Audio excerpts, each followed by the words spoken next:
మా మా ఏంటే కబోర్డ్లో నా బట్టలు ఏం లేవు, ఏం చేసావు? మొత్తం ఉతకడానికి వేసా. ఉతకడానికి వేసావా? ఇప్పిన బట్టలు ఉతకడానికి వేయాలి, కబోర్డ్లోని కొత్త బట్టలు కాదు. రే బూస్ట్గా, ఏ ఉతకాలో ఏ ఉతకూడదో నాకు బాగా తెలుసు. ఎలా మూసుకొని.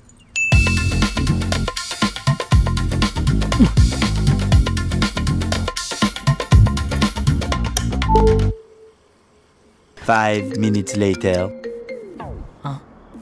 ఫోన్ ఏది? అమ్మా ఛార్జింగ్ పెట్టిన ఫోన్ ఏదే? ఫోనా?